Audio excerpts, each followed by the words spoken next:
this. This is an inflection point. We're at a civilizational moment. The only question is God going to allow our nation to enter a time of judgment for our collective sins, which his mercy and grace have held back for some time? Or is he going to give us one more chance to restore the foundations and return to him? This is going to be a shaking that might help to answer that question. And so what we need right now, what collectively as a nation, we need to turn to him. We need a revival, obviously, which is what everybody on this call commits to and prays for all the time, I know. But more immediately and specifically on Wednesday evening, as y'all are gathering, what we are going to need is a prayer for divine intervention in the hearts and among the members of this body, that they can get beyond their animus, their anger, the frustration, that we can unify as a group, and that we can navigate our way through this. We will not be able to do it without the Lord's help, because the flesh is, and the mistrust and the sin and everything is so great here that this is going to have to bring people to their knees. And I believe God is about to do something. I'm an optimist. I've been reading Jeremiah 1 all morning, that God is, he knows all this, of course. And he's brought us to this point, and I believe that there's a remnant of faithful people, and he'll guide us through. I don't think God is done with America yet. This could be a time of judgment for America. Well, I mean, I'd say I'd preach to the choir on this Zoom call, or maybe the honor choir. You all know the terrible state that we're in. The faith in our institutions is as lowest it's ever been in the history of our nation.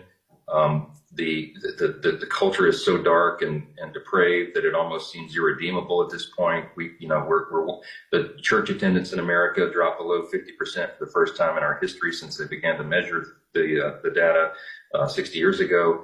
And the number of people who do not believe in absolute truth is now above the majority for the first time. So 1 in 3 teen girls contemplated suicide last year. 1 in 4 high school students identifies as something other than straight.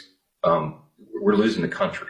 But at the same time, this is not unprecedented. There's nothing new under the sun. And there have been great civilizations and societies in the past that God has worked through and saved and redeemed when all hope was lost. And there's even been epochs in American history where things were so terrible that we thought that might be the end. But God, right? And so we're the only nation in the history of the world, as G.K. Chesterton has said, that was founded upon a creed. And our creed is listed with theological lucidity in the Declaration of Independence. It's the second paragraph. We hold these truths to be self-evident. The idea was that we knew that our rights came from God, and thus our allegiance and accountability was to him. And we walked away from that. And so the question is, 2 Chronicles 7:14, I mean, if my people will humble themselves and pray and turn from their sin, then I will heal their land, right? But are we going to do that? Are we going to be brought to the point where we're humble enough to do that collectively as a people? And then how large is the remnant that he needs? Is it 10 righteous men in Sodom, as you were texting the other day? I mean, is there a remnant that God would say, okay, I'll redeem the land? I believe that will happen. I believe that God is going to navigate us through this, and the good will come of it. But I don't see the path in this moment. I just know God does, and that's why tonight I'll go to bed no matter what happens and rest my head. If I get 3 hours of sleep, it may be less. But when I do sleep, I'm gonna remember the refrain from John Quincy Adams: duty is ours, results are God's. I say it to myself daily. I'll do my duty, and then I'm gonna trust the rest to him, and I'm at peace with that. Our nation has a